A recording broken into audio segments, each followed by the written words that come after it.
वापस ले लिया है, जिसमें बेनामी लेन देन अधिनियम 1988 की धारा 3(2) की धारा 5 को असंवैधानिक घोषित किया गया था। ये निर्णय केंद्र सरकार द्वारा दायर पुनर्विचार याचिका पर लिया गया है। Chief justice D Y. Chandrachud, justice P S. Narasimha और जस्टिस मनोज मिश्रा की पीठ ने इस पुनर्विचार याचिका को मंजूरी दी है। मूल निर्णय को संशोधित 2016 अधिनियम के प्रावधानों के प्रभाव पर चर्चा की गई, लेकिन इस दौरान 1988 के अधिनियम की संवैधानिकता पर कोई सवाल नहीं उठाया गया था। पुनर्विचार याचिका में तर्क दिया गया है कि 2022 का फैसला उन प्रावधानों को रद्द करता है जिन्हें पहले ही 2016 में संशोधित किया जा चुका था। कोर्ट ने स्वीकार किया था कि संवैधानिक वैधता का मुद्दा ठीक से नहीं उठाया गया था और मामलों में फिर से सुनवाई के लिए बहाल कर दिया गया है। चीफ जस्टिस ने स्पष्ट किया कि पुनर्विचार पीठ ने प्रावधानों की वैधता पर कोई निर्णय नहीं लिया, इसे आगे की सुनवाई के लिए छोड़ दिया गया है। दूसरी खबर, सुप्रीम कोर्ट ने यह स्पष्ट किया है कि बाल विवाह बच्चों, विशेषकर लड़के और लड़कियों को उनकी स्वायत्ता अधिकारों और बचपन का आनंद लेने के अधिकार से वंचित करता है, जिससे उनके संवैधानिक अधिकारों का उल्लंघन होता है। समाज के लिए प्रबोधन और स्वैच्छिक क्रिया society of enlightenment and voluntary action नामक एनजीओ द्वारा दायर एक याचिका पर सुनाए गए निर्णय में कोर्ट ने बताया कि बाल विवाह आत्मनिर्णय, चुनाव, स्वास्थ्य और शिक्षा से संबंधित अधिकारों का उल्लंघन करता है। विशेष रूप से संवैधानिक के अनुच्छेद 21 के तहत मुख्य न्यायाधीश डी.वाई. चंद्रचूड़ ने दोनों लिखों पर इसके प्रतिकूल प्रभावों का प्रकाश डाला है, ये बताते हुए कि जो विवाह लड़कियों को सामाजिक लगाव का शिकार बनाता है और लड़कों को जिम्मेदारियों का बोझ डालता है। कोर्ट ने ये भी बताया कि बाल विवाह के कारण बच्चों पर मानसिक और शारीरिक बोझ पड़ता है, जो उन्हें वास्तुवादी बना देता है और उनके प्रजनन विकल्पों और शैक्षणिक अवसरों को बाधित करता है। इसमें ये भी उल्लेख किया गया है कि विवाह अक्सर सत्तात्मक समाजों में लड़कियों की शिक्षा का अंत होता है और बाल विकास की बुराइयों से निपटने के लिए तत्काल उपायों की आवश्यकता को रेखांकित किया गया है, ताकि बच्चों की शिक्षा और समर्थन बचपन के अधिकारों की रक्षा की जा सके। तीसरी खबर, सुप्रीम कोर्ट ने कर्नाटक सरकार की उस याचिका को खारिज कर दिया है जिसमें भवानी रेवन्ना को एक अपहरण मामले में दी गई अग्रिम जमानत ने चुनौती दी। भवानी रेवन्ना जनता दल के नेता प्रज्वल रेवन्ना की मां है। न्यायमूर्ति सूर्यकांत और उज्जवल भुयान की पीठ ने भवानी की उम्र और उनके बेटे द्वारा अपहरण के आरोपों पर ध्यान दिया है। मुख्य आरोपी के पहले ही गिरफ्तार किया जा चुका है और एक चार्जशीट दाखिल की जा चुकी है, इसलिए जमानत आदेश में हस्तक्षेप करने की आवश्यकता नहीं है। कर्नाटक हाई कोर्ट ने पहले जमानत दी थी, इससे महिलाओं की आवश्यकता हिरासत से बचने की आवश्यकता पर जोर दिया गया था। कोर्ट ने सहयोग न करने के आरोपों को खारिज किया और ये कहते हुए कि भवानी की सभी पुलिस सवालों का जवाब दिया था और यह भी कहा था कि ये कहते हुए कि भवानी ने सभी पुलिस सवालों का जवाब दिया था और यह भी कहा कि वयस्क बच्चों को नियंत्रित करने की जिम्मेदारी कानून रूप से लागू होती है। अभियोजन पक्ष के आरोपों को भी खारिज कर दिया गया है क्योंकि कोई सबूत नहीं मिला जो उनके बेटे को एलिगेट अपराधों से जोड़ता है। कर्नाटक एसआईटी की सुप्रीम कोर्ट ने अपील असफल की। चौथी खबर, संयुक्त राज्य अमेरिका ने पूर्व भारतीय खुफिया अधिकारी हर्ष यादव की आरोप लगाया है कि उसने एक अमेरिकी नागरिक गुरपतवंत सिंह पन्नू की हत्या के प्रयासों को निर्देशित किया, जो खालिस्तान के लिए एडवोकेटिंग करते हैं।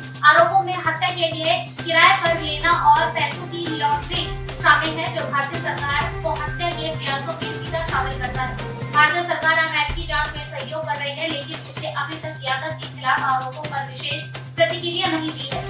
यादव भारत की कैबिनेट सचिवालय का हिस्सा थे और उसे सीनियर वित्त ऑफिसर के रूप में वर्णित किया गया है। आरोप पत्र में दावा किया गया है कि यादव ने भारतीय नागरिक निखिल गुप्ता को हत्या करने के लिए भर्ती किया है। यह मामला कनाडाई प्रधानमंत्री जस्टिन ट्रूडो द्वारा ये आरोप लगाने के बाद आया है कि भारतीय एजेंट से खल्ला वाली हरदीप सिंह गुर्जर की हत्या में शामिल थे, जिससे भारत कनाडा संबंध में भी बिगड़ गए हैं। भारत ने इन आरोपों को निराधार बताया और कनाडा के उन व्यक्तियों को प्रत्यार्पित करने का आरोप लगाया है जो भारतीय अपराध गतिविधियों से जुड़े हैं। पांचवी खबर, सुप्रीम कोर्ट ने सदगुरु के आश्रम में शामिल होने के लिए 2 वेस्ट बेटियों के ब्रेन वॉश होने के आरोपों के खिलाफ आयशा फाउंडेशन के खिलाफ एक मामला खारिज कर दिया।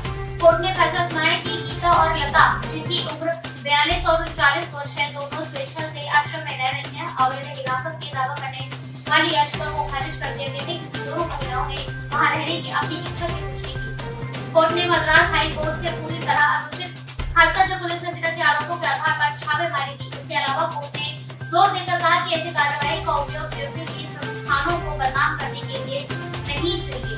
इसके अलावा कोर्ट ने जोर देकर कहा कि ऐसी कार्रवाई का उपयोग व्यक्तियों या संस्थानों को बदनाम करने के लिए नहीं होना चाहिए। पिता को सलाह दी गई कि ये याचिकाएं दायर करने की वजह उसका विश्वास जीते। तमिलनाडु पुलिस ने पहले फाउंडेशन में प्रवेश करने वाले कई लोगों को लापता होने का सूचना दी थी और आश्रम से जुड़े एक डॉक्टर के खिलाफ पार्टी और शोषण के मामलों का जिक्र भी किया था।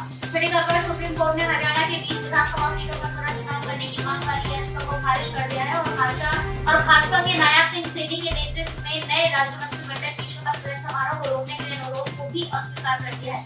मुख्य न्यायाधीश डी.वाई. चंद्रचूड़ ने संक्षिप्त सुनवाई के दौरान याचिका की वैधता पर सवाल उठाते हुए इसकी आलोचना की और याचिकाकर्ताओं को चेतावनी दी थी कि उन पर खर्च लगाए जा सकते हैं। यह याचिका अधिवक्ता नरेंद्र मिश्रा द्वारा प्रिया मिश्रा और विकास बंसल की ओर से दायर की गई थी, जिसने हाल ही में विधानसभा चुनावों में इस्तेमाल किए गए इलेक्ट्रॉनिक वोटिंग मशीन यानी ईवीएम में गलतियों की चिंताओं को उठाया था। हालिया चुनाव में भाजपा ने 90 सीटों में से 48 सीटें जीती, जबकि कांग्रेस ने केवल 37 सीटें हासिल की। 8 अक्टूबर को चुनाव परिणामों की घोषणा के बाद कांग्रेस ने ईवीएम से छेड़छाड़ का आरोप लगाया। हालांकि कांग्रेस पार्टी ने स्पष्ट किया कि उसने याचिका को अधिकृत नहीं किया और इसका कोई उससे संबंध नहीं है। याचिकाकर्ताओं के दावों से अपने आप को अलग करती है। सातवीं खबर, सुप्रीम कोर्ट ने पंजाब और हरियाणा हाई कोर्ट के उस आदेश को स्थगित कर दिया जिसमें 2015 में पवित्र ग्रंथ श्री गुरु ग्रंथ साहिब के अपमान से संबंधित मामलों में डेरा सच्चा सौदा के प्रमुख गुरमीत राम रेड्डी का मुकदमा रोक दिया था। न्यायमूर्ति बी.आर. गवई और के.वी. विश्वनाथ की अध्यक्षता वाली बेंच ने पंजाब सरकार की उस याचिका पर यह फैसला सुनाया जिसमें हाई कोर्ट को स्थगन आदेश को चुनौती दी गई थी। ये विवाद गुरु ग्रंथ साहिब की चोरी और पंजाब में उसके अपमान से संबंधित घटनाओं के साथ शुरू हुआ, जिसके चलते बड़े पैमाने पर विरोध प्रदर्शन और पुलिस की हिंसा हुई। सीबीआई ने पहले इन मामलों की जांच की, लेकिन डेरा के अनुयायियों के खिलाफ कोई सबूत नहीं पाया, जिसके बाद पंजाब सरकार की जांच की अनुमति वापस ले ली और मामलों को विशेष जांच टीम एसआईटी ने कई डेरा अनुयायियों जिसमें राम रहीम भी शामिल है को प्रमुख साजिशकर्ताओं के रूप में आरोप किया। सुप्रीम कोर्ट ने पहले ही यह आदेश दिया कि मुकदमा फरीदकोट से चंडीगढ़ स्थानांतरित किया जाएगा। फिलहाल के लिए बस इतना ही। इससे जुड़ी खबरों को देखने